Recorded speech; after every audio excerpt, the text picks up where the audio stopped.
இந்த அருமையான நல்ல நாளிலே ஆண்டவர் நம்மோடு இடைபடுவாராக. ஜெபத்தோடு கூட ஆண்டவர் எனக்கு உணர்த்திய சில காரியங்களை உங்களோடு பகிர்ந்து கொள்வதில் நான் சந்தோஷப்படுகிறேன். நாம் யாவரும் எடுத்து வாசிப்போம். சங்கீதங்களின் புத்தகம் 102வது சங்கீதம் 13வது வசனம். சங்கீதங்களின் புத்தகம் 102வது சங்கீதம் 13வது வசனத்தை நாம் யாவரும் சேர்ந்து சத்தமாய் வாசிப்போம். தேவரீர் எழுந்தருளி சீயோனுக்கு இறங்குவீர், அதற்கு தயை செய்யும் காலமும் அதற்காக குறித்த நேரமும் வந்தது. ஹல்லேலூயா. ஆண்டவர் இந்த நாளிலே நமக்கு, நம்முடைய சபைக்கு, நம்முடைய குடும்பத்துக்கு, தனிப்பட்ட வாழ்க்கைக்கு தேவன் கொடுக்கிற நல்ல வார்த்தை, தயை செய்யும் காலமும் அதற்காக குறித்த நேரமும் வந்தது. ஹல்லேலூயா. நம்முடைய வாழ்க்கையில் தேவன் தயை செய்யும் காலமும் இரக்கம் செய்யும் காலமும் அதற்காக தேவன் குறித்த காலமும் நேரமும் வந்தது. ஹல்லேலூயா. ஒரு விஷயம் எல்லாம் கண்களை மூடி, ஆண்டவரே இந்த வேத வசனத்தில் இருந்து நீர் எனக்கு போதிக்க விரும்புகிற காரியங்களை எனக்கு போதிப்பீராக. நல்ல வாய்களை திறந்து சொல்லி ஜெபம் பண்ணுங்க. ஆண்டவரே என்னோடு பேசுவீராக, என்னோடு பேசுவீராக, எங்களோடு பேசுவீராக. ஆண்டவரே எங்களுக்காய் எழுந்தருளி சீயோனுக்கு இறங்குகிற ஆண்டவர், எங்களுக்கு தயை செய்கிற ஆண்டவர், எங்களுக்காய் நீர் முன் குறித்த காலத்துக்குள் எங்களை கொண்டு வந்திருக்கிற ஆண்டவரே, உமக்கு நாங்கள் நன்றி செலுத்துகிறோம் ஐயா. இந்த வேத வசனத்தின் மூலமாய் நீர் எங்களோடு எப்படியெல்லாம் பேச சித்தம் வைத்திருக்கிறீரோ அதை எங்களுக்கு வெளிப்படுத்துவீராக. என்னுடைய இருதயங்களை ஆண்டவர் திறந்தருளுவீராக. இயேசுவின் நாமத்தில் ஜெபிக்கிறோம் பிதாவே, ஆமென். இந்த வேத வசனத்திலே 4 காரியங்களை பார்க்க முடியும். முதலாவது பார்க்கிறோம், தேவரீர் எழுந்தருளி. ஆண்டவர் நம்முடைய விஷயத்தில் உட்கார்ந்திருந்து காரியங்களை செய்கிறவர் அல்ல, நமக்காய் எழும்பி நின்று காரியங்களை செய்கிறவர். ஹல்லேலூயா, ஹல்லேலூயா. நம்முடைய ஆண்டவர் சிங்காசனத்திலே வீற்றிருக்கிறார். அவருடைய பாதப்படி இந்த பூமி. அப்படி என்றால் அவ்வளவு மிகப்பெரிய ஆண்டவர் நம்முடைய கிட்டத்தட்ட ஒரு 5 அடி 6 அடி இருக்கிற நமக்காக, அண்ட சராசரங்களையும் படைத்த ஆண்டவர் நமக்காக எழும்பி நிற்கிறார். கரங்களை தட்டி ஆண்டவருக்கு நன்றி செலுத்துங்க. உங்கள் வாழ்க்கையில் அற்புதங்களை செய்யும்படியாய், உங்களுக்கு நன்மை செய்யும்படியாய் இயேசு தன்னுடைய அரியணையை விட்டு எழும்பி நிற்கிற காலம் வந்திருக்கிறது. ஹல்லேலூயா. இந்த ஆண்டவர் சொல்லுகிறார், இந்த வசனத்திலே தொடர்ந்து பாருங்க, இரக்கம் செய்யும் காலம் வந்தது. ஹல்லேலூயா. இரக்கம் செய்யும் காலம் பாருங்க. 3வது தயை செய்யும் காலம். 4வது அதற்கான காலமும் நேரமும் வந்தது. தமிழ்ல அழகான மொழிபெயர்ப்பு இது. காலமும் நேரமும் வந்தது. காலம் என்றால் ஒரு குறிப்பிட்ட காலத்தை நாம் சொல்லுகிறோம். ஜனவரி மாதம், பிப்ரவரி மாதம், இதை ஒரு காலம் என்று சொல்லலாம். ஆனால் ஆண்டவர் காலம் என்று மாத்திரம் சொல்லவில்லை. அந்த காலத்திற்குள் எந்த நிமிடத்தில், எந்த நொடி பொழுதில் இதை செய்ய போகிறேனோ அந்த நொடி பொழுதும் வந்துவிட்டு என்று ஆண்டவர் சொல்லுகிறார். ஹல்லேலூயா, ஹல்லேலூயா. ஆண்டவர் நமக்காய் இறங்குகிற காலம் வந்திருக்கிறது. நமக்காய் தயை செய்கிற காலம் வந்திருக்கிறது. அதற்கான காலமும் நேரமும் வந்திருக்கிறது. ஹல்லேலூயா. இந்த ஆண்டவர் தம்முடைய காலத்தில் எல்லாவற்றையும் நமக்காய் செய்து முடிக்கிற ஆண்டவராய் இருக்கிறார். ஹல்லேலூயா, ஹல்லேலூயா. இதில் கடைசியாய் பார்க்கிற அந்த ஒரு குறிப்பை மட்டும்தான் நாம் இன்றைக்கு தியானிக்க போகிறோம். அதற்கான காலமும் நேரமும் வந்தது. காலமும் நேரமும் வந்தது. உங்களுக்காக தேவன் குறித்த காலமும் நேரமும் வந்தது. பக்கத்துல கையை கொடுத்து சொல்லுங்க, உங்களுக்காக தேவன் குறித்த காலமும் நேரமும் வந்தது. ஹல்லேலூயா, ஹல்லேலூயா. இன்றைக்கு அநேகர் தங்கள் வாழ்க்கையை குறித்து எத்தனையோ மந்திரவாதிகளிடத்திலையும் ஜோசியரிடத்திலும் போய் கேட்கிறாங்க, எங்களுக்கு என்றைக்கு நல்ல காலம் பிறக்கும் என்று. ஆனால் ஆண்டவர் சொல்லுகிறார், நான் உனக்கு ஒரு காலத்தை குறித்து வைத்திருக்கிறேன். ஹல்லேலூயா. உனக்கென்று நீயே ஒரு காலத்தை குறிக்காதே, அல்லது வேறு யாரிடத்திலும் போய் எனக்கு ஒரு நாளை சொல்லுங்கள் என்று சொல்ல வேண்டாம். நானே உனக்காக ஒரு காலத்தை குறித்து வைத்திருக்கிறேன். ஹல்லேலூயா. இந்த காலத்தை ஆண்டவர் எப்படியெல்லாம் குறித்து வைத்திருக்கிறார் என்பதைத்தான் நாம் சற்று சுருக்கமாக பார்க்க போகிறோம். அதன் பின்பதாக தேவன் குறித்த இந்த காலத்தில் நாம் எப்படி இருக்க வேண்டும் என்பதை ஒரு 3 குறிப்புகளின் அடிப்படையில் நாம் பார்த்து ஜெபித்து நாம் முடிக்க போகிறோம். எடுத்து வாசிக்கலாம். முதலாவது, தனி நபருக்கான குறித்த நேரம். ஹல்லேலூயா. தனி நபருக்கான குறித்த நேரம். பாருங்க, தனி நபருக்கென்று தேவன் குறித்த நேரம் வந்தது. இதற்கு உதாரணமாக நாம் யோபுவை எடுத்துக்கொள்ள போகிறோம்.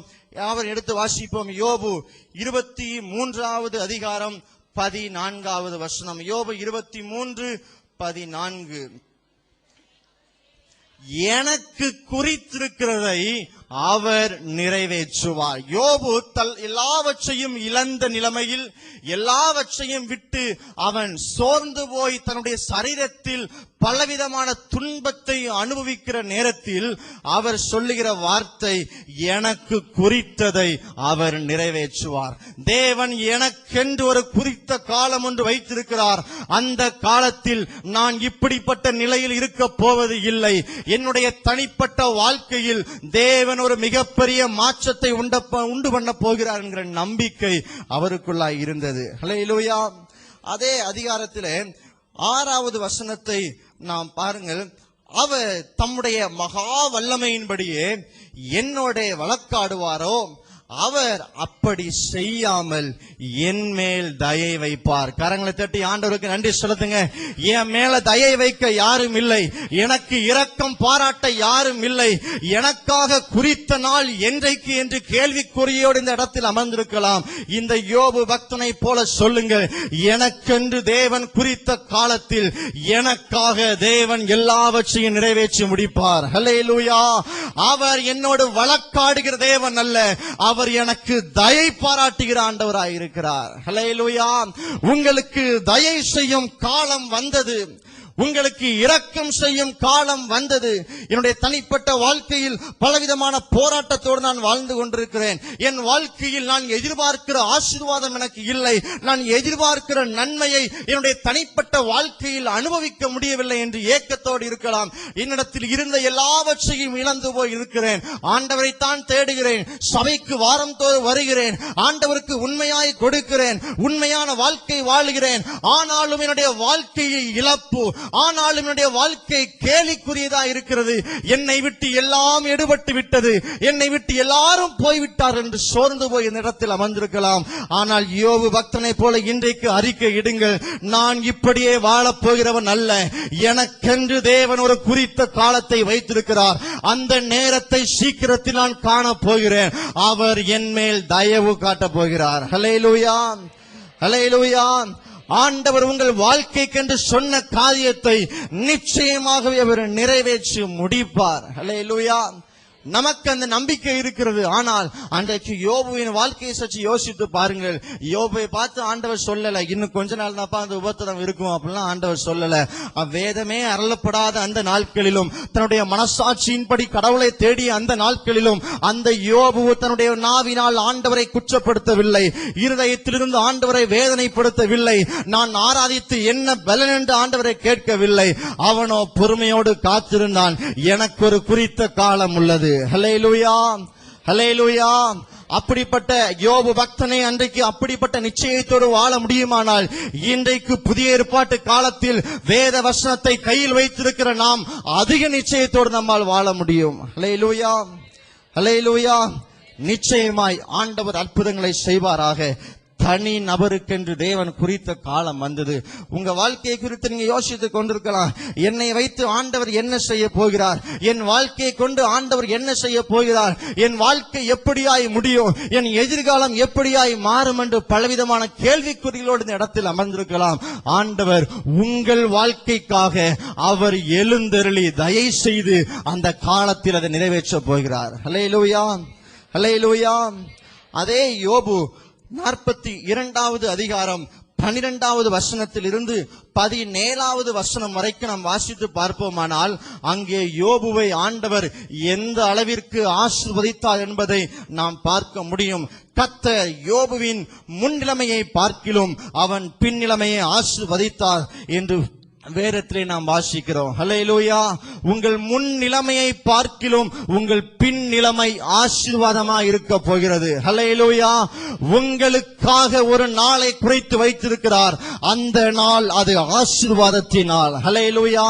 அன்றைக்கு அந்த ஆசீர்வாதத்தை யாரும் உங்களிடத்திலிருந்து பறிக்க முடியாது. ஹல்லேலூயா.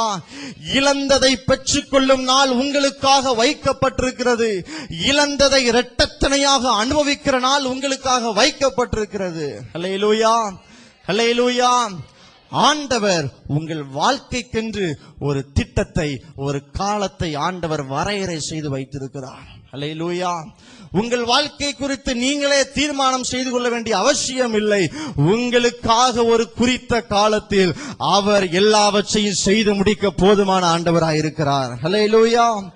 இரண்டாவது, ஆண்டவர் எப்படிப்பட்ட குறித்த காலத்தை வைத்திருக்கிறார் என்றால், குடும்பத்திற்காக குறித்த காலம். ஹல்லேலூயா. குடும்பத்துக்கென்று குறித்த காலம். இங்கே பாருங்கள், குடும்பத்திற்கென்று தேவன் குறித்த நேரம் வந்தது. ஹல்லேலூயா. முதலாவது, தனிப்பட்ட வாழ்க்கைக்கென்று தேவன் குறித்த நேரம். இரண்டாவது, குடும்பத்திற்கென்று தேவன் குறித்த நேரம் வந்தது. அந்த நாள் எப்படிப்பட்ட நாள்? அற்புதத்தின் நாள். ஹல்லேலூயா. இதற்கு உதாரணமாக வேத வசனத்தை நாம் பார்க்கும்போது, ஆபிரகாம் சாராள் அவருடைய குடும்ப வாழ்க்கையை சற்று நாம் ஆராய்ந்து பார்த்தால் அது நமக்கு மிகவும் வசதியாக காணப்படும். நாம் யாவருக்கு தெரிந்த வேத பகுதி ஆதியாகமம் 17வது அதிகாரம் 21வது வசனம். ஆதியாகமம் 17வது அதிகாரம் 21வது வசனம்.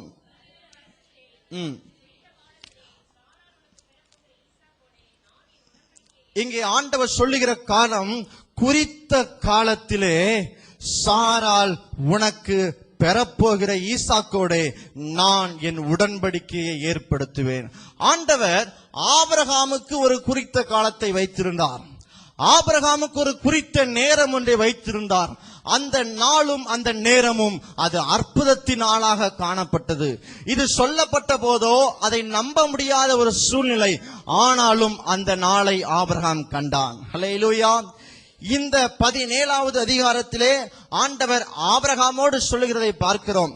18வது அதிகாரம் 14வது வசனத்திலே சாராளும் காது கேட்க இந்த வார்த்தையை கேட்கத்தக்கதாய் ஆண்டவர் அங்கே பேசுகிறார்.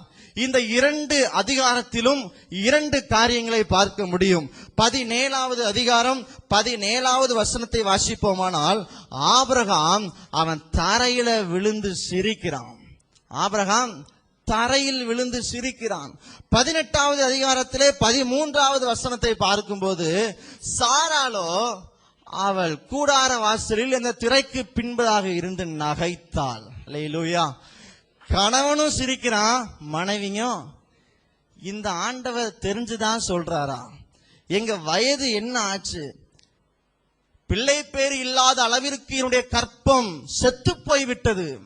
அப்படிப்பட்ட நிலைமையில் இவர் இப்படிப்பட்ட ஒரு வார்த்தை சொல்லுகிறாரே, ஏதோ தெரியாம சொல்றாரு அப்படின்ட்டு 2 பேருமே சிரிச்சாங்க. அல்லேலூயா. ஆபிரகாமும் சாராளும் தேவன் அந்த குடும்பத்திற்கென்று வைத்த நாளை தேவன் சொன்னபோது அவர்களால் நம்ப முடியவில்லை. ஆனால் அது நடந்தது. அல்லேலூயா. எடுத்து வாசிங்க. ஆதியாகமம் 21வது அதிகாரம் 2வது வசனம். நானே வாசிக்கிறேன். ஆதியாகமம் 21வது அதிகாரம் 2வது வசனம். ஆபிரகாம் முதிர் வயதாயிருக்கையில் சாராள் கர்ப்பவதியாகி தேவன் குறித்திருந்த காலத்திலே அவனுக்கு ஒரு குமாரனை பெற்றாள். அல்லேலூயா. நம்ப முடியாத சூழ்நிலையில், ஏற்றுக்கொள்ள முடியாத சந்தர்ப்பத்தில் ஆண்டவருடைய வார்த்தை ஆபிரகாமை தேடி வந்தது. ஆபிரகாமே, உனக்கென்று நான் குறித்த காலம் வைத்திருக்கிறேன். சாராளே, உனக்கென்று குறித்த நேரத்தை நான் வைத்திருக்கிறேன். இதை 2 பேராலும் ஏற்றுக்கொள்ள முடியாத மனநிலையில் அவர்கள் காணப்பட்ட போதிலும், தேவன் குறித்த நாளிலே, குறித்த நேரத்திலே, வாக்குத்தத்தத்தில் உண்மையுள்ளவராய் அந்த அற்புதத்தை அந்த வீட்டிலே ஆண்டவர் நிகழ்த்தினார். ஹல்லேலூயா. ஹல்லேலூயா. உங்கள் குடும்பத்தை குறித்து அநேகர் பேசிக் கொண்டிருக்கலாம். இந்த குடும்பம் இனி முன்னேற வாய்ப்பில்லை, இந்த குடும்பத்திற்கு இந்த ஆசீர்வாதத்துக்கு இனி வழியே இல்லை என்று சொல்லியிருக்கலாம்.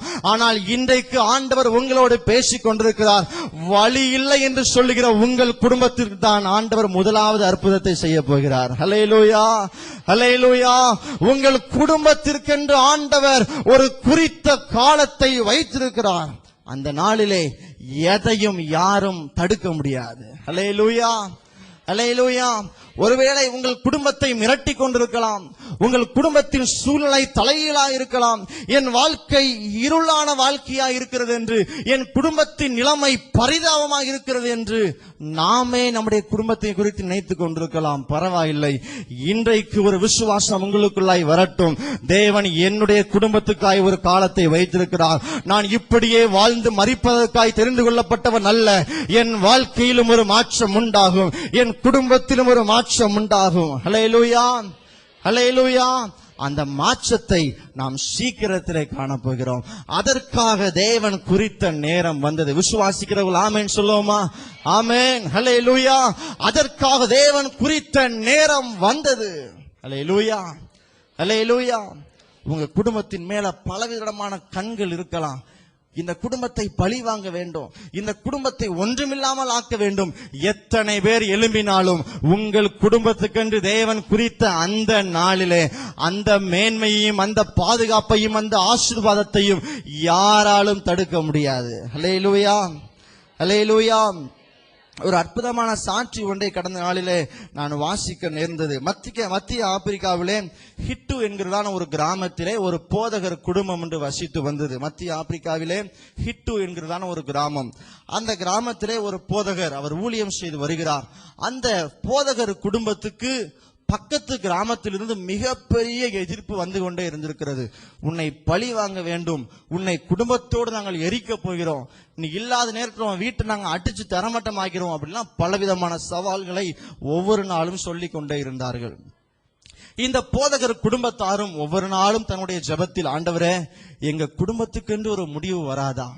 நாங்கள் மரண பயத்தோடு இந்த ஊழியத்தை செய்து கொண்டிருக்கிறோமே, எங்களுக்கு ஒரு விடிவு காலம் இல்லையா?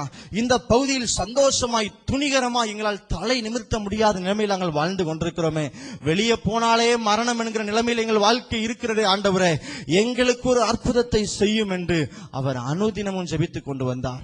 அவ்வப்போது அந்த பக்கத்து கிராமத்திலிருந்து பலவிதமான ஆயுதங்களோடு இந்த வீட்டை தாக்க வருவார்கள், பின்பு பரிதாபப்பட்டு போய்விடுவார்கள். இப்படியாக நாட்கள் சென்று கொண்டே இருந்தது. இந்த மனதில் இருக்கிறதான இந்த வைராக்கியமானது அந்த எதிராளிகளை இவர்களை கொலை செய்து ஆக வேண்டும் என்கிற முடிவுக்குள் கொண்டு வந்தது. இறுதியாக சகல ஆயுதங்களையும் கையில் எடுத்துக்கொண்டு இந்த பக்கத்து கிராமத்தில் இருந்த இளைஞர்கள் இந்த போதகர் வீட்டுக்கு வந்து நிற்கிறார்கள். நாங்கள் உங்களை வீட்டுக்குள் வைத்து உயிரோட இந்த வீட்டை நாங்கள் எரிக்கப் போகிறோம் என்றார்களாம்.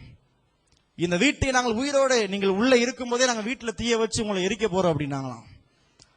போதகர், ஆண்டவரை எத்தனையோ நாட்கள் நான் ஜெபித்திருக்கிறேன், பரவாயில்ல, இன்றைக்கு நான் மரிப்பது உம்முடைய சித்தமா இருந்தால் நாங்கள் குடும்பமாய் அதை ஏற்றுக்கொள்கிறோம் என்று சொல்லிவிட்டு அந்த எதிராளிகளை பார்த்து சொன்னார்களாம், எங்களுக்கு ஒரு 10 நிமிடம் மட்டும் நேரம் கொடுங்கள், 10 நிமிடம் நாங்கள் குடும்ப ஜெபம், கடைசியாய் ஒரு முறை நாங்கள் குடும்ப ஜெபம் செய்து விடுகிறோம், அதன் பின்பு நீங்கள் எங்களை உள்ளே வைத்து எரித்து விடுங்கள் என்று சொன்னார்களாம். அவர்களும் சரி கடைசி ஆசையை நிறைவேற்றுவோம் என்று சொல்லி விட்டு விட்டார்கள். உள்ள இருந்து ஜெபம் பண்ணும் போது வெளியே இருந்து அவங்க எல்லாம் வேடிக்கை பார்க்கிறாங்க. ஜெபிக்க ஆரம்பித்த போது அந்த வீட்டிலே ஒரு தீ கொழுந்து விட்டு எரிவதை இந்த எதிராளியாகிய இந்த இளைஞர்கள் பார்த்தார்கள். அவர்களுக்குள்ளாய் ஒரு எண்ணம், நாம தீ வைக்கிறதுக்கு முன்னாடியே வேற யாரோ என்ன செஞ்சுட்டாங்க, வீட்டுல தீய வச்சுட்டாங்க, நமக்கு வேலை மிச்சம், நாம என்ன செய்ய போறோம், ஓடுவோம், இங்க இருந்தா நாமளும் சேர்ந்து எரிஞ்சிருவோம் பயத்துல ஓடி போயிட்டாங்க. இவங்களும் 10 நிமிஷம் ஜெபத்தை முடித்த பின்பு பக்கத்துல பாக்குறாங்க, ஆட்கள் யாரும் இல்லை, ஆட்கள் யாரும் இல்லை. நடந்தது இவருக்கு என்னன்னு தெரியாது.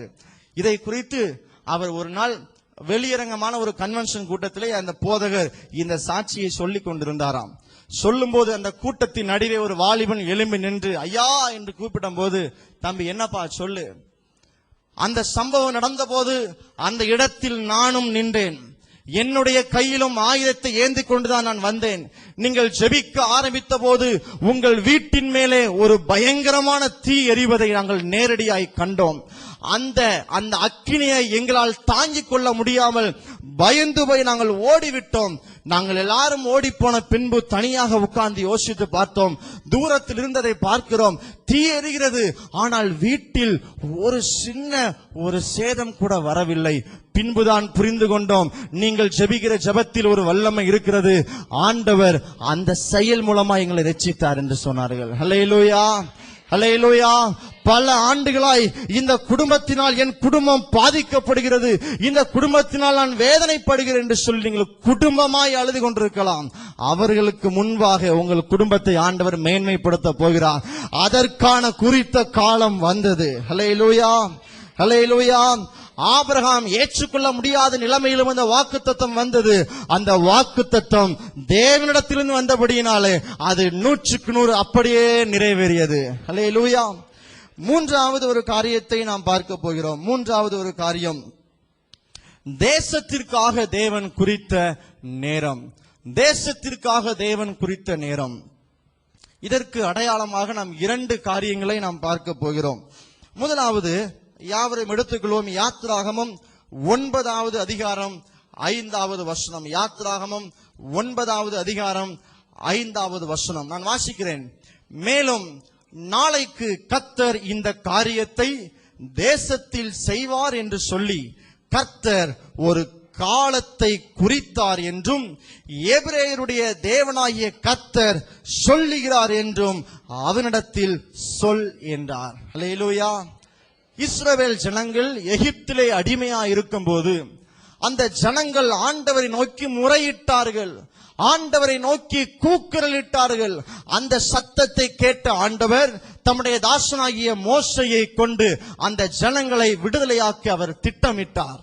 அதன்படியே மோசேயை அனுப்புகிறார். அங்கு மோசேக்கு ஆண்டவர் சொல்லுகிற வார்த்தை தான் இந்த வார்த்தை, கர்த்தர் ஒரு காலத்தை குறித்து வைத்திருக்கிறார். உங்கள் விடுதலைக்காக தேவன் ஒரு காலத்தை குறித்து வைத்திருக்கிறார். ஹல்லேலூயா, ஹல்லேலூயா. இந்த அடிமைத்தனம் என்னை விட்டு மாறாதா?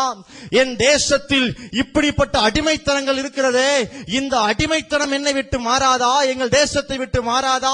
எங்கள் பகுதியை விட்டு மாறாதா என்கிற ஏக்கம் நமக்குள்ளா இருந்து கொண்டே இருக்கலாம்.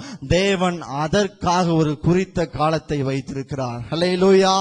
அதற்கான நேரமும் வந்தது. ஹல்லேலூயா, ஹல்லேலூயா. இங்கே பாருங்கள், ஆண்டவர் சொல்கிறார், கர்த்தர் ஒரு குறித்த காலத்தை வைத்திருக்கிறார் என்று சொல். கர்த்தர் ஒரு குறித்த காலத்தை வைத்திருக்கிறார் என்று சொல். இது மனுஷனுடைய காலம் அல்ல, மனிதன் திட்டமிட்ட காலம் அல்ல, அது தேவனே ஏற்படுத்திய காலம் அது. ஹல்லேலூயா. அதன்படி ஆண்டவர் செய்தார். இங்க பாருங்க, 34வது அதிகாரம் 18வது வசனத்திலே அதை நாம் பார்க்க முடியும். 34வது அதிகாரம் 18வது வசனத்திலே நான் வாசிக்கிறேன். புளிப்பில்லா அப்ப பண்டிகையை நீங்கள் கைக்கொண்டு நான் உங்களுக்கு கட்டளையிட்டபடியே ஆபிப் மாதத்தில் குறித்த காலத்தில் 7 நாள் புளிப்பில்லாத அப்பம் புசிக்க கடவீர்கள். ஆபிப் மாதத்திலே எகிப்திலிருந்து புறப்பட்டாயே. ஹல்லேலூயா, ஹல்லேலூயா. தேவன் குறித்த காலத்தில் எகிப்திலிருந்து ஆண்டவர் புறப்பட செய்தார். ஹல்லேலூயா. தேசத்துக்காக ஆண்டவர் ஒரு காலத்தை வைத்திருக்கிறார். அந்த தேசத்தில் தம்முடைய பிள்ளைகளுக்காக ஒரு வித்தியாசத்தை ஆண்டவர் வைத்திருக்கிறார். ஹல்லேலூயா. அந்த வித்தியாசத்தை நாம் பார்க்க தான் போகிறோம். இந்த உலகத்தில், இந்த தேசத்தில், நாம் வாழ்கிற இந்த பகுதியில் எத்தனையோ ஜனங்கள் இருந்தாலும் நமக்கும் அவர்களுக்கும் ஒரு வித்தியாசத்தை தேவன் வைத்திருக்கிறார். ஹல்லேலூயா. எத்தனை பேர் உண்மையாய் சொல்ல முடியும், எனக்கும் மற்றவருக்கும் இடையே ஒரு வித்தியாசம் உண்டு, நான் வேறு பிரிக்கப்பட்டவன். ஹல்லேலூயா. இஸ்ரவேல் ஜனங்கள் அந்த எகிப்து தேசத்தில் இருந்தபோது வாதைகள் வந்தது. ஆனால் ஒரு வாதை கூட இஸ்ரவேல் ஜனங்களை அணுகவில்லை. ஹல்லேலூயா, ஹல்லேலூயா. காரணம், அவர்கள் ஆண்டவருடைய பிள்ளைகள். ஹல்லேலூயா. ஆண்டவருடைய பிள்ளைகள் உபத்திரவத்தின் நடுவில் இருந்தாலும் உபத்திரவம் அவர்களை அணுகாது. ஹல்லேலூயா. தானியேல் சிங்க கெபிக்குள் இருந்தாலும் சிங்கம் அவனை அணுகாது. ஹல்லேலூயா. எரிகிற சூளையில் தூக்கி எறிந்தாலும் அது உங்களை அணுகாது. உபத்திரவத்தின் வழியே நடந்தாலும், தண்ணீரின் நடுவே நடந்தாலும், செங்கடலின் நடுவே நடந்தாலும் அது உங்களை சேதப்படுத்தாது. அல்லேலூயா. காரணம், நீங்கள் வேறு பிரிக்கப்பட்ட ஜனங்கள். உங்களுக்காக தேவன் குறித்த காலத்தில் நீங்கள் நடந்து வரும்போது அங்கு ஒரு நாளும் பாதிப்பு இல்லை. அல்லேலூயா. செங்கடல் வழியாய் ஜனங்கள் நடந்து வரும்போது யோசித்து பாருங்கள். செங்கடல் வழியாய் ஜனங்கள் எல்லாம் நடந்து வருகிறாங்க. எப்பொழுது கரை வந்து சேர்ந்தார்களோ அப்பொழுது அந்த கடல் மூழ்க துவங்கியது. அந்த நேரத்தில் பின்தொடர்ந்து வந்த எல்லா படைகளும் தண்ணீரிலே மூழ்கி போனது. ஆண்டவர் குறித்த காலத்தில் உங்களுக்கு அது நன்மை உண்டாகும். ஹல்லேலூயா, ஹல்லேலூயா. தேசத்துக்கென்று ஆண்டவர் ஒரு குறிப்பிட்ட காலத்தை, அல்லது தம்முடைய பிள்ளைகளுக்கென்று ஆண்டவர் ஒரு குறிப்பிட்ட காலத்தை வைத்திருக்கிறார். அந்த காலத்திலே உங்களை யாரும் தடை பண்ணி வைக்க முடியாது. எவ்வளவு பெரிய பார்வோனின் ஆவிகள் எழும்பினாலும் அந்த மனிதருக்கு முன்பாக நீங்கள் தலை நிமிர்ந்து நடக்கத்தக்கதாய் தேவன் அற்புதங்களை செய்ய அவர் உண்மையுள்ளவராய் இருக்கிறார். என் வாழ்க்கையில் இந்த அடிமைத்தனம் மாறாதா? என் குடும்பத்தில், என் பகுதியில் இப்படிப்பட்ட ஒரு அடிமைத்தனம் இருக்கிறதே, மாறாதா என்று ஏக்கத்தோடு இருக்கலாம். உங்கள் நிமித்தமாய் அந்த பகுதியில் ஒரு விடுதலை நாளை ஆண்டவர் குறித்து வைத்திருக்கிறார். ஹல்லேலூயா. அடுத்ததாக இன்னொரு காரியத்தை நாம் பார்ப்போம். எஸ்தர் 3வது அதிகாரம் 13வது வசனம். எஸ்தர் 3வது அதிகாரம் 13வது வசனம். சத்தமே ஒரு வாசிங்க.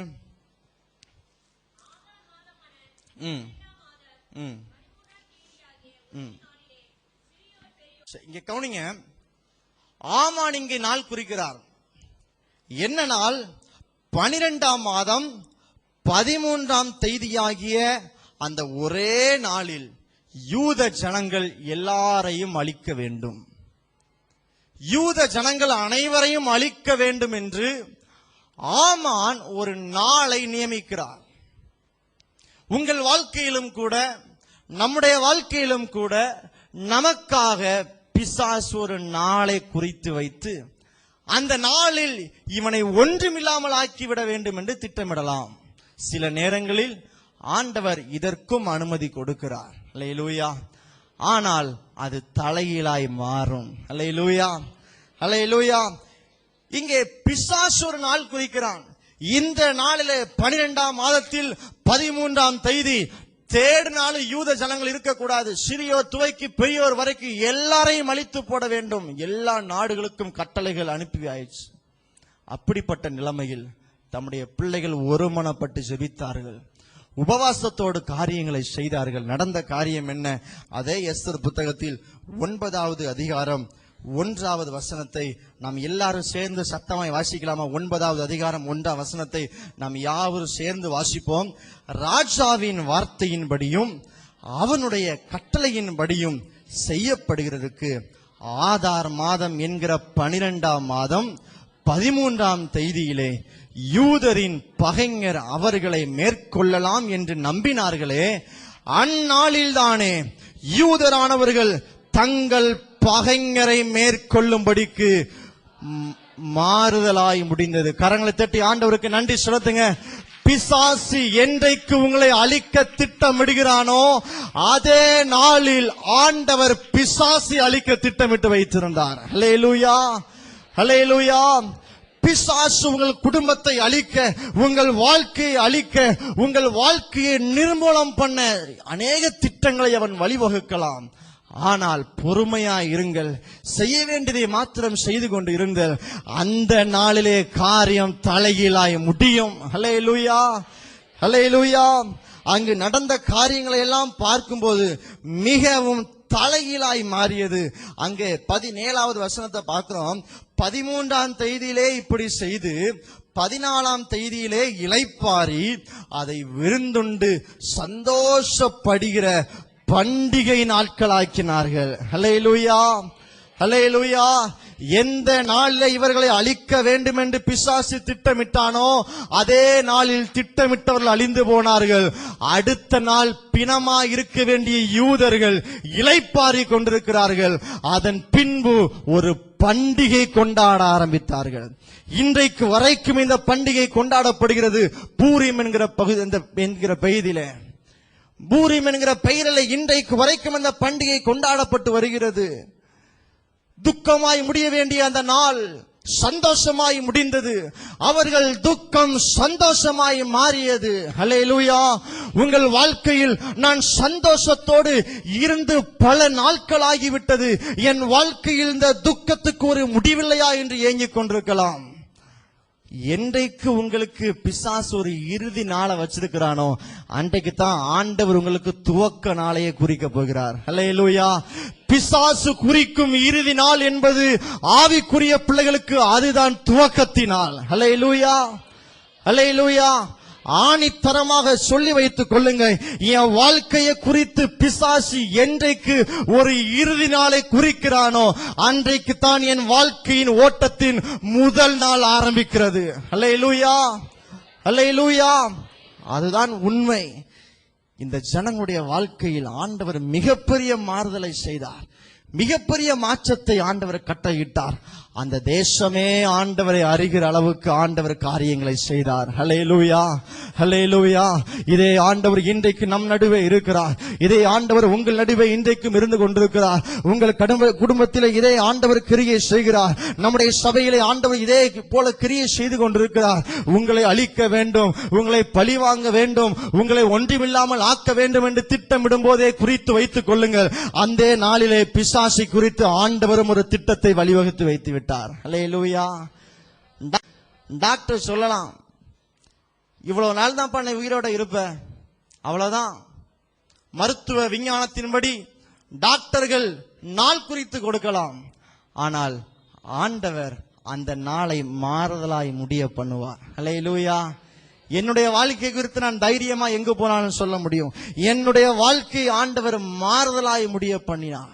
வேகமா இன்னொரு காரியத்தை பார்த்து நாம் முடிக்க போகிறோம். கடைசியாய் நான்காவது, முழு உலகத்திற்கும் தேவன் குறித்த காலம் வரப்போகிறது. எடுத்து வாசிப்போம். அப்போஸ்தலர் 17வது அதிகாரம் 31வது வசனம். அப்போஸ்தலர் 17வது அதிகாரம் 31வது வசனம்.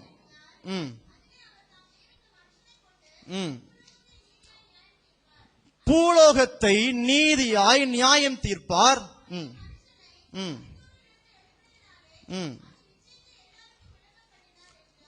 இந்த வசனத்தினுடைய ஆரம்பத்தில் நாம் என்ன பார்க்கிறோம் என்றால் 17:31 நாம் இதை பார்க்கிறோம். அவர் தாம் நியமித்த மனுஷனை கொண்டு பூலோகத்தை நீதியாய் நியாயம் தீர்ப்பார்.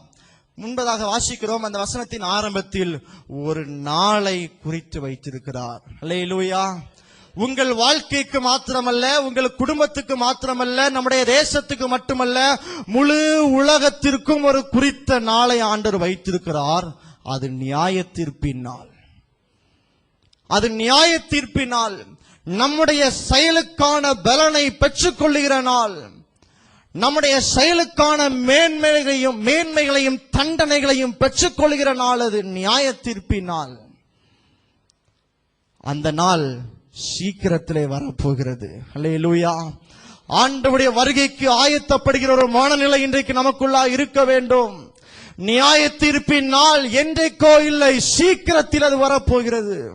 அந்த நாளில் நாம் எந்த நிலைமையில் இருப்போம் என்பதை சற்று யோசித்து பாருங்கள். ஒரு குறித்த காலத்தை ஆண்டவர் வைத்திருக்கிறார். ஹல்லேலூயா. இந்த குறித்த காலத்தில் நாம் எப்படி இருக்க வேண்டும் என்பதை வேகமாக சுருக்கமாக சில நிமிடங்கள் நாம் பார்த்து முடிக்க போகிறோம். எடுத்து வாசிக்கலாம். முதலாவது யாத்ராகமம் 13வது அதிகாரம் 10வது வசனம். யாத்ராகமம் 13:10. ஆகையால் நீ வருஷந்தோறும் குறித்த காலத்தில் இந்த நியமத்தை ஆசரித்து வருவாயாக. குறித்த காலத்தில் நாம் என்ன செய்ய வேண்டும் என்றால், அல்லது குறித்த காலத்தின் அனுபவம் எனக்கு தேவை என்றால், நான் தேவன் எனக்கு கொடுத்த நியமத்தை ஆசரிக்க வேண்டும். தேவன் எனக்கு கொடுத்த நீதி நியாயத்தின்படி நான் வாழ வேண்டும். யாரெல்லாம் தேவன் கொடுத்த நியமத்தை, தேவன் கொடுத்த கட்டளைகளை, தேவனுடைய வார்த்தைகளை ஏற்றுக்கொண்டு அதன்படி நடக்கிறார்களோ அவர்கள் வாழ்க்கையில் தான் குறித்த காலம் அனுபவமாய் மாறும். அல்லேலூயா. எல்லாருடைய வாழ்க்கையிலும் இது நடைபெறாது. யார் ஆண்டவருடைய வார்த்தைக்கு கட்டுப்பட்டவர்களாய் அந்த வார்த்தையை மனப்பூர்வமாய் ஏற்றுக்கொண்டு கட்டாயமாய் அல்ல சந்தோஷமாய் அந்த காரியத்தை ஏற்றுக்கொண்டு அதற்கு நடக்க தங்களை அர்ப்பணிக்கிறார்களோ அவர்கள் வாழ்க்கையில் தான் குறித்த கால அனுபவம் உண்டாயிருக்கும். அல்லேலூயா. இரண்டாவது பார்க்கலாம். 1 சாமுவேல் 13வது அதிகாரம் 8வது வசனம். 1 சாமுவேல் 13வது அதிகாரம் 8வது வசனம்.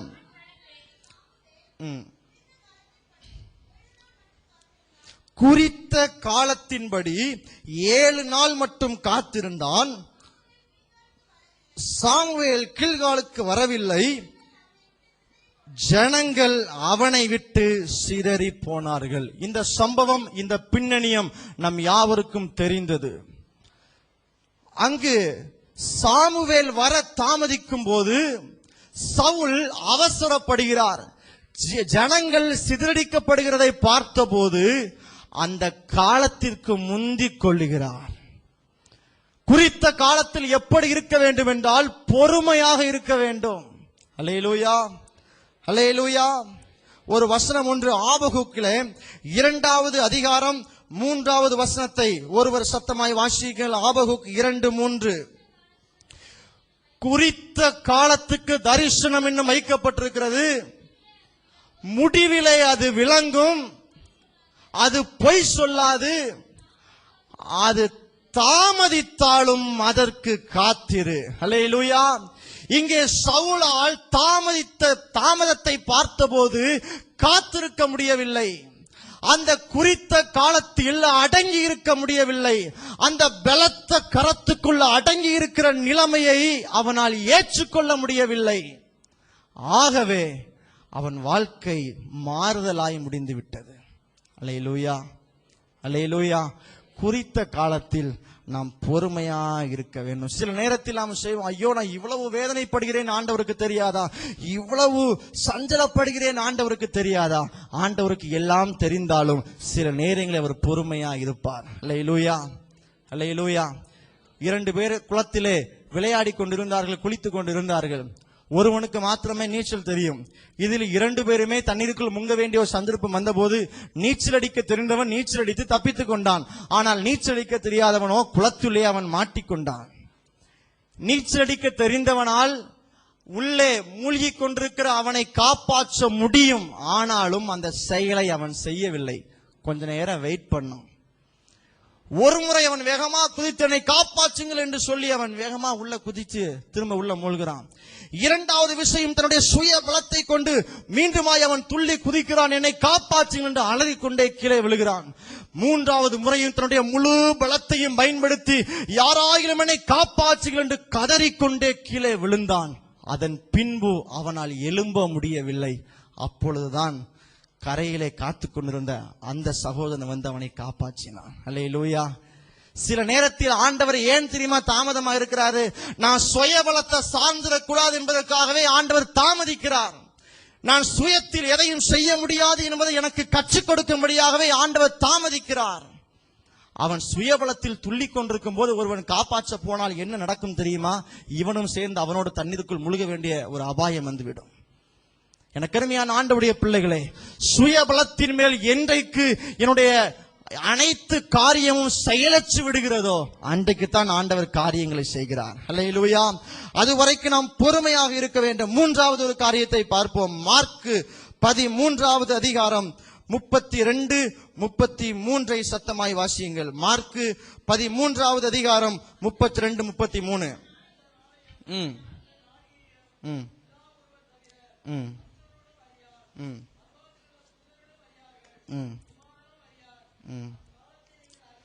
அக்காலத்தை நீங்கள் அறியாதபடியால் எக்காலத்தை ஆண்டவர் வருகிற அந்த நாளை, அந்த நிமிடத்தை அல்லது தேவன் குறித்து வைத்திருக்கிற அந்த நாளிகையை நாம் அறியாதிருக்கிறபடியினாலே ஆண்டவர் சொல்லுகிறார், எச்சரிக்கையாயிருங்கள், விழித்திருந்து ஜெபம் பண்ணுங்கள் என்று ஆண்டவர் சொல்லுகிறார். குறித்த காலத்தில் நாம் எப்படி இருக்க வேண்டும் என்றால் விழிப்பா இருக்க வேண்டும்.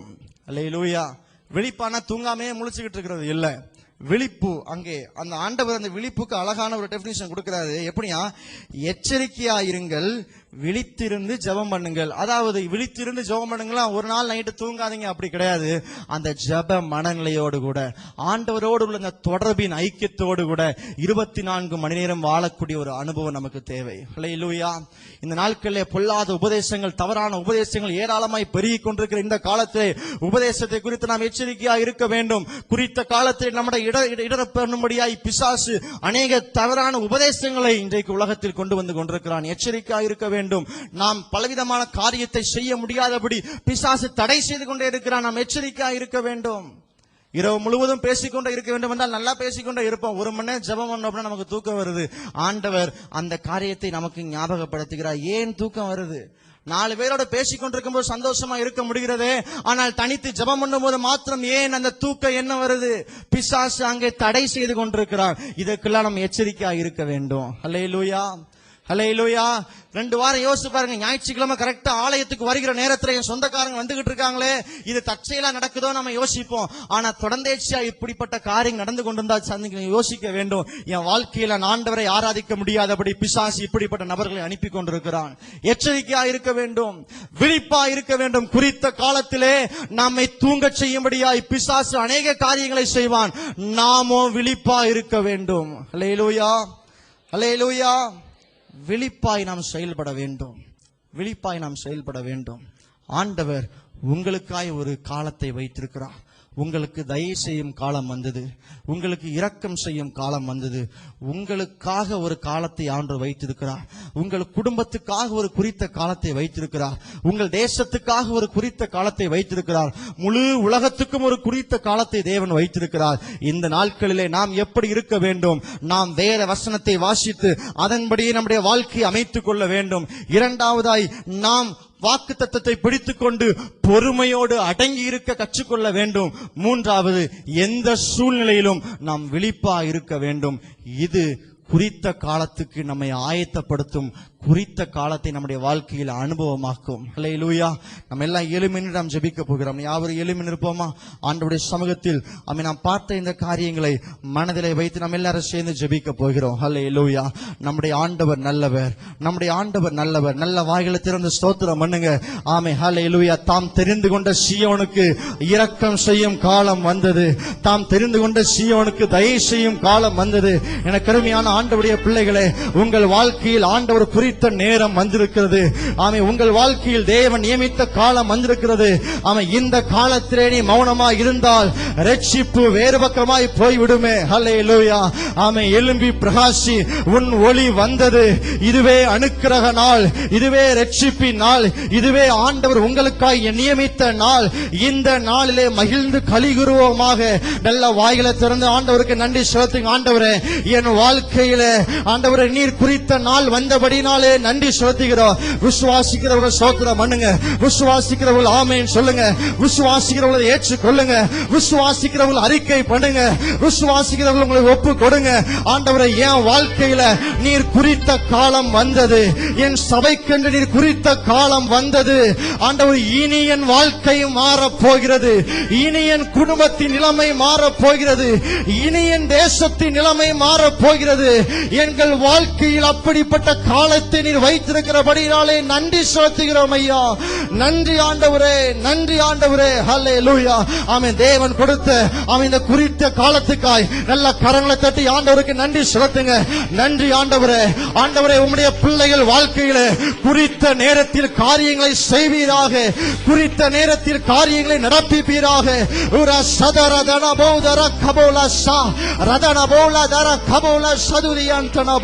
ஆண்டவரே, ஆமென். நிச்சயமாகவே முடிவு உண்டு.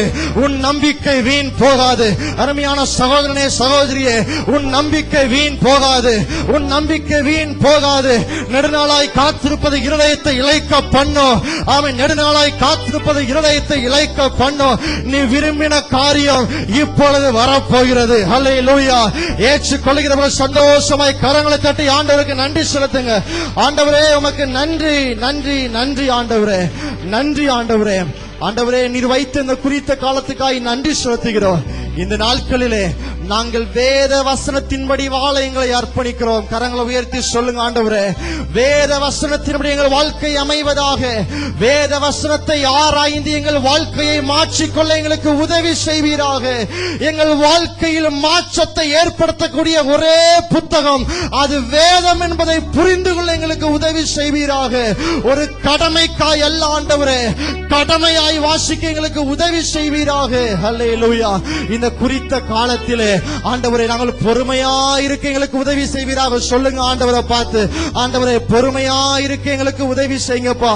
அவன் அன்றைக்கு சவுல் தவறு செய்த போது எப்போ தவறு செய்து முடித்தானோ அப்பொழுது அங்கே சாமுவேல் வந்து நின்று விட்டார். அவன் சில நிமிடங்கள் அவன் தாமதம் செய்தால் கூட அவன் இவ்வளவு பெரிய சேதம் அவனுக்கு வந்திருக்காது. ஆண்டவரிடத்துல சொல்லுங்க, ஆண்டவரே, சில நேரங்களில் என்னுடைய பொறுமை இல்லாத காரணத்தினால் குறித்த காலத்தை நான் தவற விடுகிறேன். ஆண்டவரே, நான் பொறுமையா இருக்க உம்முடைய பலத்த கரத்துக்குள்ள அடங்கி இருக்க எனக்கு பக்குவப்படுத்துவீராக.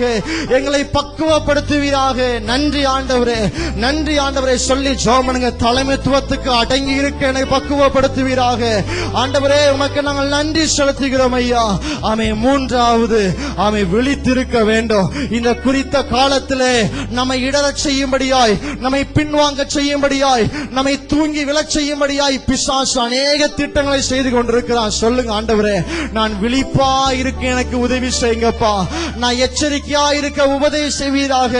என்னை குறித்தும் என்னுடைய உபதேசத்தை குறித்து நான் எச்சரிக்கையா இருக்க எனக்கு உதவி செய்வீராக.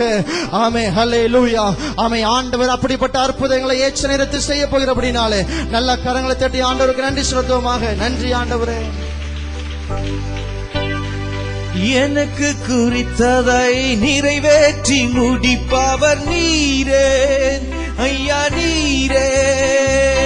எனக்காக யாவையும் செய்து முடிப்பவர் நீரே ஐயா, நீரே. எனக்கு குறித்ததை நிறைவேற்றி முடிப்பவர் நீரே ஐயா, நீரே. எனக்காக யாவையும் செய்து முடிப்பவர் நீரே ஐயா, நீரே. அப்பா உமக்கு ஸ்தோத்திரம், அன்பே உமக்கு ஸ்தோத்திரம். அப்பா உமக்கு ஸ்தோத்திரம், அன்பே உமக்கு ஸ்தோத்திரம். உம்மலாகாத காரியம் ஒன்றும் இல்லை, உம்மலாகாத காரியம் ஒன்றும் இல்லை, உம்மலாகாத காரியம் ஒன்றும் இல்லை. எல்லாமே உம்மாலாகும், எல்லாமே உம்மாலாகும். விசுவாசத்தோடு கரத்தாய்ச்சி சொல்லுவோம், ஆகும் எல்லாம். கரங்களை உயர்த்தி விசுவாசத்தோடு உம்மாலேதான் இயேசுவே எல்லாம் ஆகும், ஆகும் எல்லாம் ஆகும், உம்மாலேதான் ஆகும். கிருபையுள்ள ஆண்டவரே, நீர் பேசி நம்முடைய வார்த்தைகளுக்காக எமக்கு ஸ்தோத்திரம். ஆண்டவரே, அநேகருடைய வாழ்க்கையில இன்றைக்கு திட சாட்சியாய் அநேக காரியங்களை பேசியிருக்கிறீர் ராஜா. உங்களுடைய பிள்ளைகளுக்கென்று, தனிநபர்களுக்கென்று, குடும்பங்களுக்கென்று, இந்த திருச்சபைக்கென்று, இந்த தேசத்திற்கென்று நீர் காலத்தை குறித்து வைத்திருக்கிறீர். ஏற்ற நாளை குறித்து வைத்திருக்கிறீர். விடுதலைக்காக, நன்மைக்காக, ஆசீர்வாதத்துக்காக, உம்மை அறிய செய்கிறதற்காக, உம்முடைய நாமத்தின் மகத்துவத்திற்காக, அதன் மகிமைக்காக நீர் குறித்த காலங்களுக்காக எமக்கு ஸ்தோத்திரம். சமாதானத்தோடும், தைரியத்தோடும், சந்தோஷத்தோடும், நம்பிக்கையோடும் உம்முடைய ஜனங்கள் இன்றைக்கு கடந்து செல்வார்களாக ராஜா. இந்த வருஷத்துல ஆண்டவரே, இன்னும் நன்மைக்காக பல வருடங்கள் காத்துட்டேன், பல மாதங்கள் காத்துட்டேன் ஆண்டவரேன்னு சொல்லி ஏக்கத்தோடு நின்று இப்பொழுது ஜெபித்துக் கொண்டிருக்கிற பிள்ளைகள் ஒவ்வொருவருக்கும் இந்த வருஷத்துல கிருபையாய் நிறைவேற்றி கொடுத்து சந்தோஷப்படுத்தும். வசனம் பேசி நம்முடைய மகனை இன்னும் அநேகருக்கு எடுத்து பயன்படுத்தும், அநேக திருச்சபைகளுக்கு பயன்படுத்தும். இயேசுவின் நாமத்தில் ஜெபிக்கிறோம் பிதாவே, ஆமென். என் ஆத்துமாவே கர்த்தரை ஸ்தோத்திரி, என் முழு உள்ளமே பரிசுத்த நாமத்தை ஸ்தோத்திரி. என் ஆத்துமாவே கர்த்தரை ஸ்தோத்திரி, கர்த்தர் செய்த சகல உபகாரங்களையும் மறவாதே. ஆமென். நம்முடைய கர்த்தராகிய இயேசு கிறிஸ்துவின் கிருபையும் பிதாவாகிய மேலும் இது போன்ற செய்திகளை உடனுக்குடன் தமிழில் தெரிந்து கொள்ள சப்ஸ்கிரைப் செய்யுங்கள். நன்றி.